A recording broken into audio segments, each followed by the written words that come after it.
Hello everyone, ये vision IAS का test paper 31 है और फुल लेंथ है टेस्ट पेपर 7। इसमें अभी जो टेस्ट पेपर आ गए हैं फुल लेंथ के, अभी बस एक बचा हुआ है, 34 तक आ गए हैं, कंप्लीट होने वाले हैं इसके, जो 25 मई को एग्ज़ाम होगा। इसमें क्वेश्चन नंबर फर्स्ट है, सम स्थिति या सम अवस्था के संदर्भ में निम्नलिखित कथनों पर विचार करना है और इसमें देखना है सही ऑप्शन कौन कौन से हैं। इसमें पहला ऑप्शन है, यह जैविक प्रणाली में परिवर्तन होते हैं जैविक प्रणाली में, उसका विरोध करने की एक प्रवृत्ति है। तो जो पारिस्थितिकी तंत्र होता है उसमें सम स्थिति या सम अवस्था जो होती है, जैविक प्रणाली में परिवर्तनों का ही विरोध करने की ये प्रवृत्ति होती है। और पारिस्थितिकी तंत्र अपनी जो संतुलन होगा, उसका बैलेंस होगा, उसकी अवस्था को बनाए रख सकते हैं इससे। तो पहला ऑप्शन इसमें करेक्ट है। सभी पक्षी और स्तनधारी, ये सभी पक्षी और स्तनधारी तापमान नियंत्रण, कहीं तापमान ज़्यादा तो तब भी अपने आप को बैलेंस बना लेंगे, कहीं पे कम है तब भी बना लेंगे, और परासरण नियंत्रण में सक्षम होते हैं। ये ऑप्शन भी यहाँ पर करेक्ट है। दूसरा ऑप्शन भी इसमें सही है। जो सभी पक्षी और स्तनधारी होते हैं वो निम्न स्तर के अत्यंत कम कशेरुकी और अकशेरुकी प्रजातियां इस प्रकार के नियंत्रण, जो ताप नियंत्रण होगा और परासरण नियंत्रण में सक्षम होते हैं। दोनों ऑप्शन इसमें करेक्ट है। इसमें सी आंसर ठीक है। नेक्स्ट है क्वेश्चन नंबर, अगर इसमें डायरेक्ट क्वेश्चन भी नहीं आएंगे ना, वहाँ पर एलिमिनेशन में हेल्प मिल जाती है। जैसे यहाँ पर इस ऑप्शन से पता चला कि जो सभी स्तनधारी हैं और यहाँ पर सभी पक्षी हैं वो अपने लिए यहाँ पर ताप नियंत्रण और परासरण नियंत्रण में सक्षम होते हैं। तो ये कहीं भी स्टेटमेंट के रूप में आ सकता है लिखा हुआ एनवायरमेंट के क्वेश्चन में। इसमें दूसरा ऑप्शन है, भारतीय संविधान के भाग 9, जो संविधान का भाग 9 है उसमें बताया हुआ है भाग 9B सहकारी सोसाइटी के बारे में। 57वां जो संविधान संशोधन हुआ था 2011 में, उससे ये रिलेटेड है। और आर्टिकल की इसमें बात करें तो 243 ZH से 243 ZT, यहाँ तक है, H से यहाँ पर T तक, यहाँ पर Z तो है ही और 243 है। इसमें यहाँ पर सहकारी जो सोसाइटी होती हैं उनके बारे में बताया गया है। और ये 97वां संविधान संशोधन है। इसमें पहला ऑप्शन है, यदि सहकारी बोर्ड अपना कार्यकाल पूरा करने से पहले विकृत हो जाता है। जैसे सहकारी बोर्ड है उसका कार्यकाल सपोज कर लिए 5 वर्ष है और वो पहले से पहले 3 साल में विकृत हो गया, तो जो 2 साल है इसमें बोला हुआ है पहले विकृत हो जाता है तो नए चुनाव कराए जाएंगे, शेष बचे हुए कार्यकाल के लिए कराए जाते हैं, ऐसा यहाँ पर बोला हुआ है। तो इसमें यहाँ पर पहला ऑप्शन यहाँ पर गलत है। संविधान में कहीं भी ऐसा नहीं बताया हुआ है जो नवनिर्वाचित बोर्ड होगा बोर्ड के पूर्ण कार्यकाल के लिए कार्य करेगा या केवल मूल कार्यकाल के शेष समय के लिए कार्य करेगा। तो ऐसा कहीं भी संविधान में नहीं बताया हुआ है। संविधान क्योंकि आर्टिकल उसमें बनाकर जोड़ दिया गया तो वो संविधान ही हो गया। अगर मूल संविधान कहीं लिखा हुआ जाता है और संविधान या फिर संसद, राष्ट्रपति, तो इन सब में डिफरेंस है। तो पहला ऑप्शन यहाँ पर गलत है। दूसरा ऑप्शन है, सहकारी बोर्ड के निलंबन के मामले में बोर्ड के मामलों का प्रबंधन राज्य सरकार द्वारा नियुक्त किया जाता है। यहाँ पर ये ऑप्शन भी गलत है। संविधान में राज्य सरकार द्वारा प्रत्यक्ष रूप से नियुक्त किए जाने वाले जो प्रशासक होते हैं उनका कहीं भी उल्लेख नहीं है ये संविधान में, और यहाँ पर संविधान के भाग 9 की ही बात की गई है। तो इसमें पहला ऑप्शन भी दूसरा ऑप्शन दोनों ही गलत है, तो ना तो एक ना ही दो, डी आंसर इसका सही है। नेक्स्ट है क्वेश्चन नंबर 3, मध्यकालीन चित्रकला के संदर्भ में मैना पक्षी के साथ जो महिला है लेडी विद द मैना बर्ड किस चित्रकला शैली से संबंधित है? ये गोलकुंडा शैली है इससे संबंधित है। यहाँ पर ए आंसर करेक्ट है। ये इब्राहिम द्वितीय 1580 से 1627 ये एक संगीतकार थे और इसी विषय पर नवरसनामा नामक एक पुस्तक लिखी थी और उसी में यहाँ पर दक्कन चित्रकला शैली के तहत जो गोलकुंडा शैली है इससे संबंधित है। और ये बीजापुर, इसका संबंध बीजापुर से नहीं है बल्कि इसका संबंध है गोलकुंडा से। तो यहाँ पर इसका ए आंसर ठीक है। अबुल हसन मंसूर और बिशनदास मुगल सम्राट जहांगीर के दरबार के ये प्रसिद्ध चित्रकार थे। कहीं भी आ जाता है, जैसे कि अकबर का पूछ लिया जाता है और जहांगीर का पूछ लिया जाएगा कि कौन कौन थे उसमें जो चित्रकार थे, प्रसिद्ध चित्रकार, और मिलान करने के लिए भी क्वेश्चन आ जाते हैं, पहले आए हुए भी हैं। नेक्स्ट है क्वेश्चन नंबर 4 में है, इसमें संविधान संशोधन अधिनियम के बारे में बताया हुआ है और इसमें देखना है कितने कथन सही हैं। पहला ऑप्शन है 25वां संविधान संशोधन। इसमें पहला ऑप्शन ये 368 संशोधन से संबंधित नहीं है। 25वां संविधान संशोधन ये 1971 का है। 25वां संविधान संशोधन 1971 का, और जो संपत्ति का अधिकार है उसको सीमित करके आर्टिकल 13C में संशोधन किया गया था, उससे ये रिलेटेड है, ना कि 368 में संविधान संशोधन से रिलेटेड है। नेक्स्ट है 52वां संविधान संशोधन। ये तो पता ही होगा, दल बदल से संबंधित है, ना कि 8वीं अनुसूची से। 8वीं अनुसूची, जो 8वीं अनुसूची है, 71वां संविधान संशोधन और 52वां संविधान संशोधन ये 8वीं अनुसूची से संबंधित है, ना कि 52वां संविधान संशोधन। पहला भी गलत है इसमें और दूसरा ऑप्शन भी गलत है। इसमें थर्ड ऑप्शन है जो 84वां संविधान संशोधन है, ये 2026 के बाद पहली जनगणना तक लोकसभा की सीटों की संख्या स्थिर करना। जो लोकसभा में सीटों की संख्या उसको स्थिर किया गया। 84वीं संविधान संशोधन 2026 के बाद पहली जो जनगणना है उसमें, ये ऑप्शन इसमें ठीक है, तीसरा ऑप्शन करेक्ट है। चौथा ऑप्शन है 93वां संविधान संशोधन, ये शैक्षणिक संस्थानों में ओबीसी के लिए, ये शैक्षणिक संस्थानों के लिए है, तो चौथा ऑप्शन भी इसमें करेक्ट है। और यहाँ पर जो 15(5) है, आर्टिकल 15(5) उसमें संशोधन किया गया था, जिससे जो अल्पसंख्यक संस्थान है उसको छोड़कर निजी शैक्षणिक संस्थानों में प्रवेश में आरक्षण की अनुमति मिली थी। इसमें 2 ऑप्शन ठीक है, बी आंसर इसका करेक्ट है। नेक्स्ट है क्वेश्चन नंबर 5। इसमें यहाँ पर लोक रंगमंच नाट्य और संबंध राज्य। जो रंगमत है ये राजस्थान का ही है, विल्लुपट्टू ये तमिलनाडु का है, जबकि करयाला ये है हिमाचल प्रदेश का। तो इसमें यहाँ पर ये गलत है, तीसरा ऑप्शन गलत है, तीसरा ऑप्शन एलिमिनेट करें, इसमें भी, तो बी आंसर इसमें बच जाता है। विल्लुपट्टू इसका जो शाब्दिक अर्थ है वो धनुष गीत है, और तमिलनाडु की ये एक संगीतमय कहानी प्रस्तुत करने की परंपरा है। और रम्मत ये लोक नाट्य रूप है राजस्थान का, जो पश्चिमी भाग, राजस्थान के पश्चिमी भाग में इसको प्रदर्शित किया जाता है। और करयाला की बात करें तो हिमाचल प्रदेश में ये कांगड़ा, मंडी और सोलन क्षेत्रों में लोकप्रिय है। तो इसमें बी आंसर इसका करेक्ट है। Next question number 6।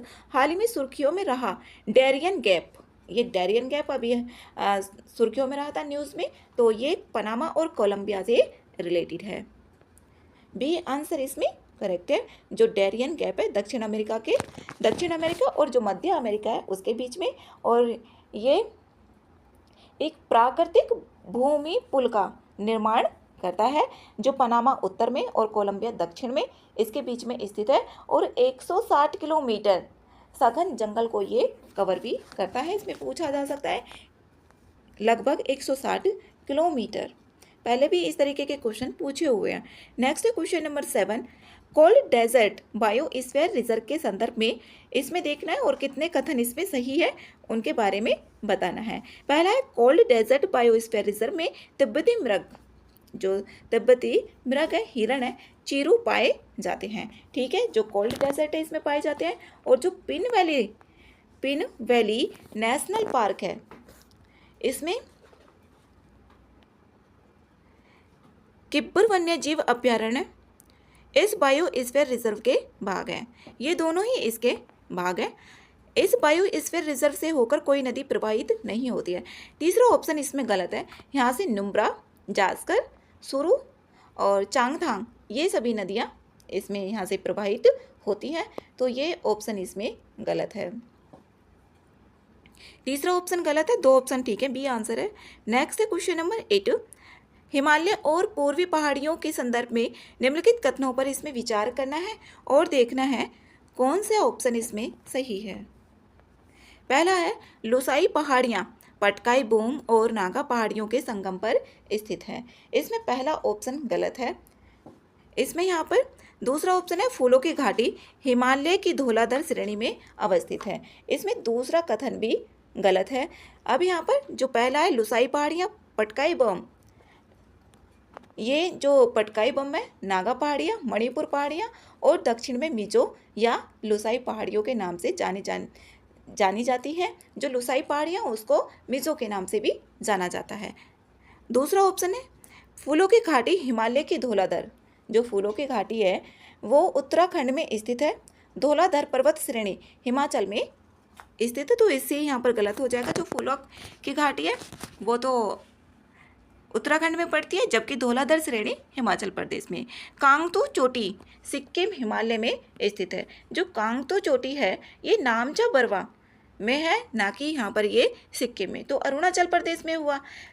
तो तीसरा ऑप्शन भी इसमें गलत है। और चौथा ऑप्शन है नागतीबा हिमालय हिमाचल प्रदेश में लघु हिमालय का हिस्सा है।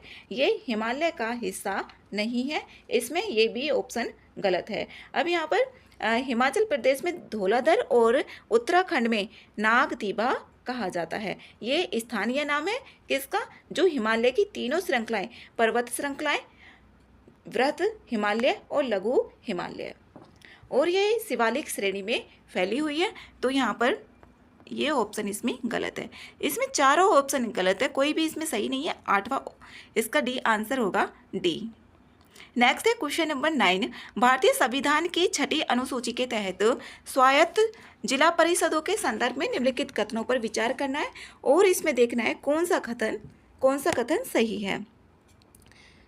स्वायत्त जिला परिषदों को भूमि, वन, आरक्षित वनों को छोड़कर विरासत और सामाजिक रीति रिवाजों जैसे विषयों पर कानून बनाने की शक्ति प्राप्त है। इसमें पहला ऑप्शन ठीक है। इसमें वन और भूमि, यहाँ पर जो आरक्षित इसमें भी है, लेकिन जो आरक्षित वन है उनको छोड़कर यहाँ पर विरासत और सामाजिक रीति रिवाज जो हैं उन पे भी जो भी विषय है कानून बनाए जा सकते हैं। कौन सी अनुसूची में? 6ठी अनुसूची में। दूसरा ऑप्शन है इसमें इन जिला परिषदों द्वारा निर्मित विधियां हैं को लागू होने के लिए भारत के राष्ट्रपति के पूर्व अनुमोदन की आवश्यकता होती है। दूसरा ऑप्शन इसमें गलत है। राज्यपाल को इन चारों राज्यों में स्वायत्त, जो इसमें 6ठी अनुसूची है, असम, मेघालय, त्रिपुरा और मिजोरम, इससे रिलेटेड बताया हुआ है और आर्टिकल 244 है और 6ठी अनुसूची के अंतर्गत है। आर्टिकल है इसमें 244 और 6ठी अनुसूची।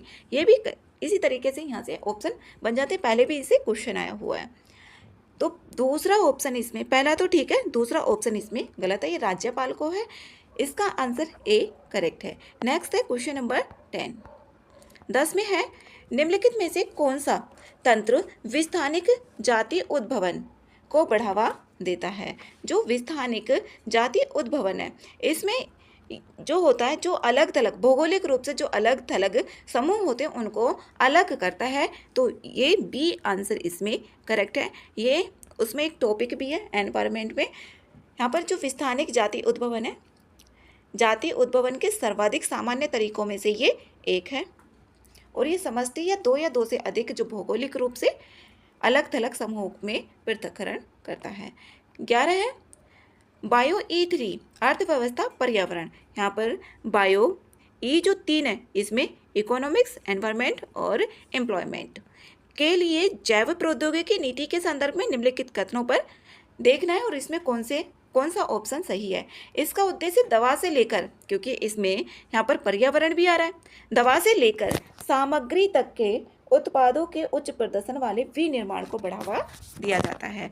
तो इसमें तीनों आ रहे हैं ना, ये अर्थव्यवस्था, पर्यावरण भी और रोजगार भी। तो ए आंसर इसका करेक्ट है। नेक्स्ट है क्वेश्चन नंबर 12। पारिस्थितिकी तंत्र के संदर्भ में कोर प्रभाव देखना है जो एज इफेक्ट है। जैसे कि एक तो ये हो गया और एक ये हो गया। जो कोर होगा, कोर का मतलब दोनों में आ रहा है। यहाँ पर जो ये वाला पार्ट होगा वो इस वाले रीजन में भी आ रहा है और इस वाले रीजन में भी आ रहा है। तो इस वाले एरिया को ध्यान में रख के इसमें से बताना है कौन सा ऑप्शन करेक्ट है। यह तो पर्यावासों की सीमा पर समष्टि या सामुदायिक संरचनाओं में होने वाले परिवर्तनों को संदर्भित करता है। यहाँ पर यही ऑप्शन ठीक है, ये तो इसमें अलग ही बताया हुआ है। ए आंसर इसका करेक्ट है। नेक्स्ट है क्वेश्चन नंबर 13 में है हाल ही में सुर्खियों में रहे सैचेटाइजेशन ऑफ म्यूचुअल फंड्स जो पद है उसका कौन सा सर्वोत्तम वर्णन करता है? इसमें ये बताना है। इसमें पहला ऑप्शन है, यह म्यूचुअल फंड इकाइयों को छोटे मूल्य वर्ग में विभाजित करने की प्रक्रिया होती है ताकि उन्हें खुदरा जो कम कम रुपए में निवेशकों के लिए अधिक सुलभ बनाया जा सके। इसमें पहला ऑप्शन ये करेक्ट है। जो म्यूचुअल फंड होता है उसका सैचेटाइजेशन जो होता है वो यही होता है, जो म्यूचुअल फंड है उसकी छोटी छोटी इकाइयाँ बनाई जाए मूल्य वर्ग में, और उन्हें जो आबादी के बड़े हिस्से, जो छोटे भी और बड़े भी जो निवेश करने वाले हैं, वो वहनीय, उनके लिए वहनीय बनाया जा सके। ए आंसर ही इसका करेक्ट है। 14 है, पंचायती राज संस्थाओं PRI में सीटों के आरक्षण के संदर्भ में देखना है, और इसमें कौन कौन से ऑप्शन सही हैं वो देखना है। लोकसभा के विपरीत पंचायती राज संस्थाओं में लोकसभा, अब यहाँ पर लोकसभा से हम कंपैरिजन करेंगे, लोकसभा और पंचायती राज संस्थाओं जो PRI से में अनुसूचित जातियों और अनुसूचित जनजातियों के लिए आरक्षण की कोई समय सीमा नहीं है। इसमें यहाँ पर पहला ऑप्शन ठीक है, लोकसभा में तो है, लेकिन यहाँ पर पंचायती राज संस्थाओं में, ये पंचायती राज संस्थाओं से 73वां संविधान संशोधन 1992 में और इससे भाग 9 रिलेटेड है। और यहाँ पर जो संविधान का आरक्षण की बात की गई है वो 243 जेड डी में बताया गया है, भाग 9 है इससे। और इसमें पंचायतों में इसके जो सीमा है, समय सीमा है, कोई इसमें निर्धारित नहीं की गई है, और यहाँ पर इसमें संशोधन नहीं किया जाए, ऐसा इसमें बताया नहीं गया है। इसमें यहाँ पर जो अनुसूचित जनजातियाँ हैं उनकी जनसंख्या के अनुपात में सीटों का आरक्षण का प्रावधान किया गया। लोकसभा और राज्य विधानसभाओं में जो SC और ST है उसमें 10 वर्षों के लिए किया गया, और इसे कई बार यहाँ पर बढ़ाया गया भी है। इसमें ऐसा है, तो पहला ऑप्शन इसमें सही है। दूसरा ऑप्शन है, पंचायती राज संस्थाओं जो PRI है अनुसूचित जातियों और अनुसूचित जनजातियों की, यहाँ पर 1/3 ये महिलाओं के लिए जो SC और ST है। और तीसरा ऑप्शन है, संविधान राज्य विधायिका को पंचायती राज संस्थाओं में पिछड़े वर्गों के लिए सीटों के आरक्षण के लिए उपबंध करने की अनुमति देता है। जो OBCs है उसमें उसके लिए सीटों के आरक्षण के लिए अनुमति देता है जो पंचायती राज ये अधिनियम है, और संविधान राज्य विधायिका को। इसमें तीनों ऑप्शंस करेक्ट है, डी आंसर ठीक है। नेक्स्ट है 15, जो मैमेटस बादल है उसके बारे में यहाँ पर देखना है और कितने कथन सही हैं। मैमेटस बादल ये लैटिन भाषा का शब्द है और मैमा से लिया गया है, जिसका अर्थ होता है अयन या ब्रेस्ट।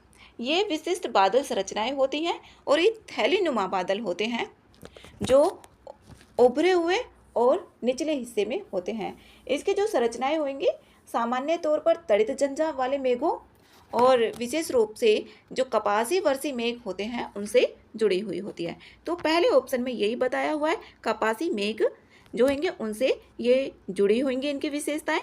दूसरा ऑप्शन है, ये तूफानी मेघों में प्रबल, जो तूफानी मेघ होते हैं प्रबल उग्र प्रवाह के कारण निर्मित होते हैं, ये इसके कारण निर्मित नहीं होते हैं। जो मैमेटस बादल हैं नीचे उतरती हुई ठंडी जो वायु होगी उसके कारण निर्मित होगी। नीचे की साइड जब ठंडी वायु उतरेगी, क्योंकि ठंडी वायु होगी तो वो क्या होगी, भारी हो जाएगी, वो बैठ जाएगी, उसके कारण ये निर्मित होंगे, ना कि उग्र प्रवाह के कारण निर्मित होते हैं। बड़े उभार बनने के लिए गर्म वायु का प्रवाह की ओर ढकेलते हैं, तो यहाँ पर जो गर्म वायु होगी वो ऊपर की तरफ जाएगी। तो दूसरा ऑप्शन इसमें गलत है, केवल एक ही कथन ठीक है, ए आंसर इसमें सही है। नेक्स्ट है 16, हाल ही में सुर्खियों में रही भारत रोजगार रिपोर्ट 2024 है। रोजगार रिपोर्ट ILO से संबंधित है, तो ILO इसमें दूसरे ऑप्शन में आ रहा है, बी आंसर इसमें करेक्ट है।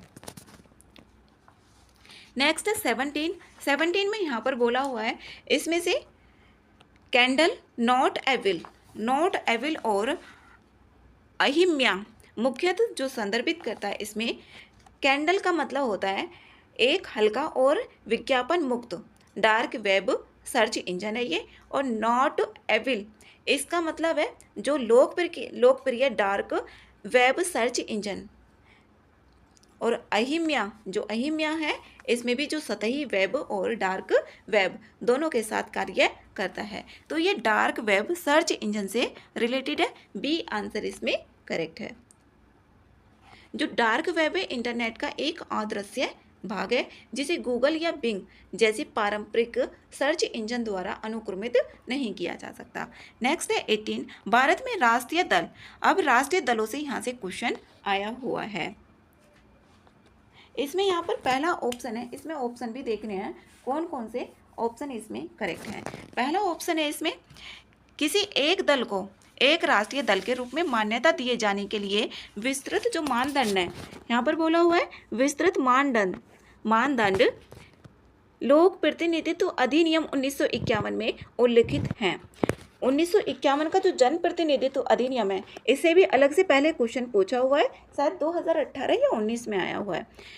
अभी इसमें जो राष्ट्रीय दल है उसके रूप में मान्यता प्राप्त करने के लिए जो निर्वाचन प्रतीक होते हैं, आरक्षण या आवंटन आदेश, 1968 में जो 3 शर्तों हैं, 3 शर्तें किसी भी एक शर्त को पूरा करने के लिए ज़रूरी होती है। जैसे कि पहली शर्त होती है यहाँ पर लोकसभा और विधानसभा के आम चुनावों में 4 या 4 से अधिक, 4 हो या 4 से अधिक हो, उसमें वैध मतों का कम से कम कितना होना चाहिए, 6% उसने प्राप्त किया हो किसी, या फिर इसके साथ में राज्य या राज्यों में कम से कम लोकसभा या लोकसभा में 4 सीट प्राप्त करता हो। और इसमें दूसरी कंडीशन है, दूसरी कंडीशन क्या राष्ट्रीय दल के लिए, ये 1968 में बताया गया था, यदि लोकसभा में कम से कम 2% सीटें हो, लोकसभा में 2%, और उसके जो सदस्य होंगे कम से कम 3 राज्यों से निर्वाचित होते हों, लोकसभा में 2% और राज्यों से 3 राज्यों में निर्वाचित होते हों। तीसरा है यहाँ पर यदि कम से कम 4 राज्यों में राज्य स्तरीय दल के रूप में मान्यता प्राप्त हो। जैसे राज्य हैं 28 हैं, उसमें से कम यहाँ पर 4 राज्यों में, ज़्यादा से ज़्यादा तो कितने में भी हो लेकिन कम से कम 4 में होनी चाहिए राज्य स्तरीय दल के रूप में मान्यता। तो 3 कंडीशन है यहाँ पर। पहला ऑप्शन इसमें गलत है, ये 1951 में ऐसा नहीं बोला गया है। दूसरा ऑप्शन है इसमें भारत निर्वाचन आयोग एशियाई राष्ट्रीय दल का दर्जा देने के लिए उत्तरदायी होता है, दूसरा ऑप्शन इसमें करेक्ट है। तीसरा ऑप्शन है राष्ट्रीय दलों को पूरे भारत में एक समान निर्वाचन प्रतीक प्राप्त होता है, ठीक है, जिसे कोई अन्य दल या उम्मीदवार उसका उपयोग नहीं कर सकता, तीसरा ऑप्शन भी यहाँ पर करेक्ट है। चौथा ऑप्शन है एक बार किसी दल को एक राष्ट्रीय दल के रूप में मान्यता मिल जाने के बाद चाहे भविष्य के चुनाव प्रदर्शन कुछ भी हो, वह यह दर्जा स्थायी रूप से यहाँ पर बना रहता है, ये ऑप्शन इसमें गलत है। यहाँ पर अभी कुछ जो राष्ट्रीय दल से उनसे वापस ले लिया गया था, तो अभी इसमें और जो भी नए थे राज्य स्तर के उनको शामिल किया गया, तो चौथा ऑप्शन इसमें गलत है, पहला ऑप्शन भी इसमें गलत है, 2 ऑप्शन इसमें ठीक है, बी आंसर करेक्ट है। और ये जो दर्जा होता है स्थायी नहीं होता है, क्योंकि जो तृणमूल कांग्रेस है 2023 में अपना राष्ट्रीय दल का दर्जा खो दिया। नेक्स्ट है 19, घरेलू उपभोग व्यय सर्वेक्षण 2023-24 में जो आर्थिक सर्वेक्षण है ना, उसमें यहाँ पर ये पूरा क्वेश्चन दिया हुआ है जो विजन का आता है। सर्वेक्षण से पता चला कि ग्रामीण भारत में औसत मासिक, यहाँ पर औसत बोला हुआ है जो एवरेज है, मासिक प्रति व्यक्ति उपभोग व्यय में शहरी भारत की तुलना में तेज दर से वृद्धि हुई है। यहाँ पर ये वृद्धि हुई है ये ग्रामीण भारत में हुई है। और औसत मासिक प्रति व्यक्ति उपभोग, जो प्रति व्यक्ति है जो उपभोग व्यय में, उसके अकॉर्डिंग यहाँ पर देखा गया है, तो ग्रामीण जो भारत है उसमें वृद्धि हुई है, पहला ऑप्शन इसमें सही है। दूसरा ऑप्शन है ग्रामीण शहरी उपभोग व्यय का अंतराल 2011-12 की तुलना में काफ़ी बढ़ गया है। 2011-12 में यहाँ पर जो था 83.9% और ये ग्रामीण व्यय में सुधार को दर्शाता है, इसमें दूसरा ऑप्शन यहाँ पर गलत है। 2023-24 में देखें तो ये 69.7 है, 69.7 है, जबकि 2011-12 में 83.9% था। तो इसमें पहला ऑप्शन ही करेक्ट है, ए आंसर है इसका। नेक्स्ट है 20,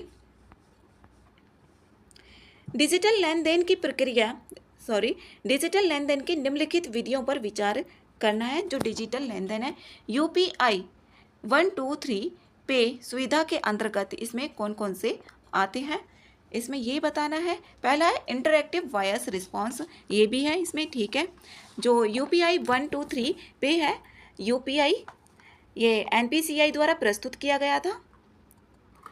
और जो यूपीआई 1, 2, 3 पे है, अनेक ऑफलाइन भुगतान विधियां प्रदान करता है, जैसे कि स्मार्टफोन। ये विश्वसनीय इंटरनेट कनेक्टिविटी के बिना भी डिजिटल लेन देन अधिक समावेशी हो जाता है। इसमें पहला ऑप्शन इसमें करेक्ट है। दूसरा है मिस्ड कॉल आधारित भुगतान, दूसरा ऑप्शन भी इसमें करेक्ट है। तीसरा ऑप्शन है फीचर फोन में OEM एम्बेडेड एप्लीकेशन, तीसरा भी ठीक है। और ध्वनि आधारित भुगतान तकनीक, इसमें चारों ऑप्शन करेक्ट हैं, तो डी आंसर इसका सही है। नेक्स्ट क्वेश्चन है 21,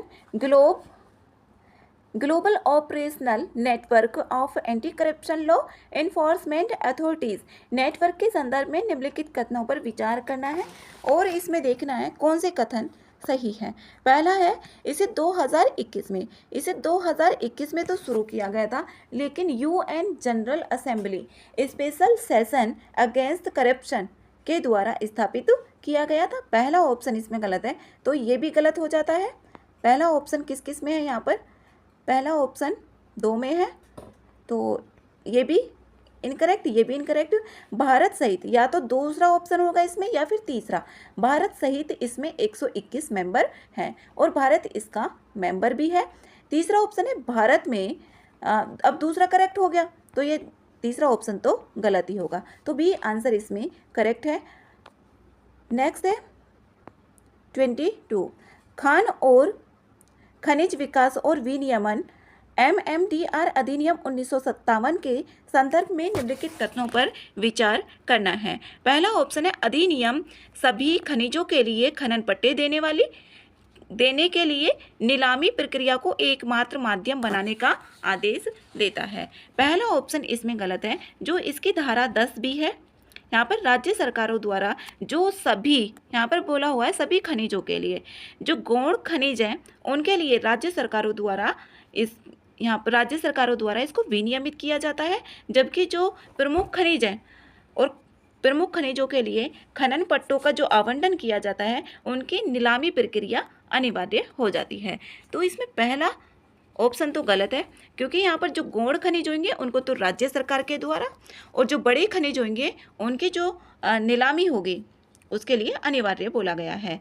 इसमें दूसरा ऑप्शन है राज्य सरकारों के लिए स्थानीय समुदायों के लाभ के लिए खनन गतिविधियों से प्रभावित जिलों में जिला खनिज प्रतिष्ठान स्थापित करना अनिवार्य है। इसमें दूसरा ऑप्शन ठीक है, यहाँ पर जिला खनिज प्रतिष्ठान स्थापित करना अनिवार्य है राज्य सरकारों के लिए, दूसरा ऑप्शन इसमें सही है। तीसरा ऑप्शन है अधिनियम में 2015 के संशोधन के अनुसार घरेलू खनिज उत्पादन को बढ़ावा देने के लिए स्थापित राष्ट्रीय खनिज खोज न्यास को खनन पट्टे धारकों पर लगाए गए शुल्क के माध्यम से वित्त पोषण किया जाता है। इसमें तीसरा ऑप्शन भी ठीक है, दूसरा भी ठीक है, 2 ऑप्शन इसमें करेक्ट हैं, बी आंसर है इसका।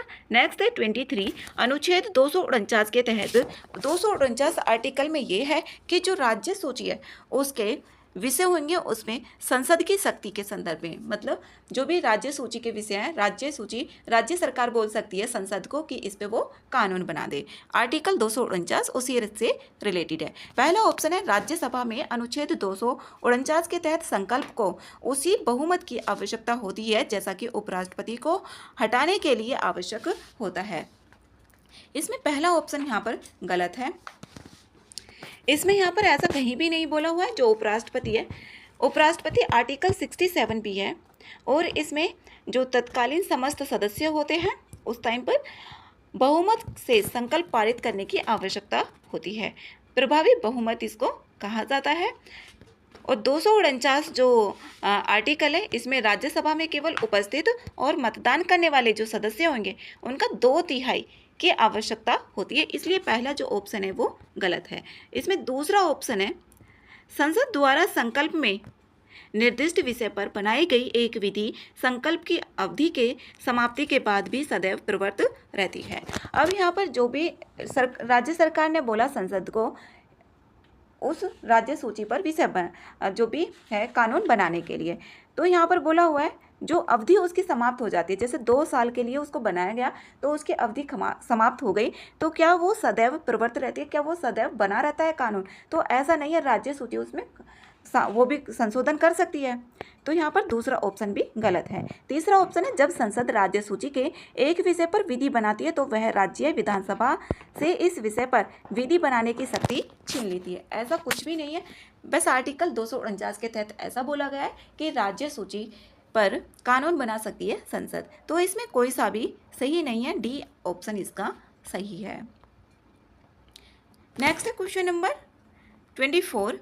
भारत में राष्ट्रीय विज्ञान दिवस के संदर्भ में इसमें देखना है और कितने कथन इसमें सही है। पहला ऑप्शन है यह है सर सीवी रमन द्वारा रमन प्रभाव की खोज के उपलक्ष्य में 28 फरवरी 1987 ये 28 फरवरी 1987 को पहली बार ये आयोजित किया गया था। और सीवी रमन द्वारा 1928 में कोलकाता स्थित Indian association for the cultivation of science में की गई थी जो रमन प्रभाव की खोज। इसमें दूसरा ऑप्शन गलत है, पहला ऑप्शन तो ठीक है, दूसरा ऑप्शन की थीम ये नहीं है। इसकी थीम है विकसित भारत के लिए विज्ञान और नवाचार में वैश्विक नेतृत्व के लिए भारतीय युवाओं को सशक्त बनाना। तो दूसरा ऑप्शन इसमें गलत है, पहला ठीक है। नेक्स्ट 25 कृत्रिम प्रकाश संश्लेषण के संदर्भ में देखना है। यह प्राकृतिक प्रकाश संश्लेषण की नकल करता है ताकि मानव उपभोग के लिए इथेन और मैथेनॉल, जो इथेन और मैथेनॉल है, यहाँ पर इथेन C2H6 होता है और मैथेनॉल CH3OH मैथेनॉल, ये जैसे ईंधन का उत्पादन किया जा सके। इसमें पहला ऑप्शन करेक्ट है। दूसरा ऑप्शन है यह जल से हाइड्रोजन निर्मित करने के लिए सौर ऊर्जा का उपयोग करता है, ये सौर ऊर्जा का भी उपयोग करता है। दोनों ऑप्शन इसमें ठीक है, सी में आ रहा है, सी आंसर इसका सही है।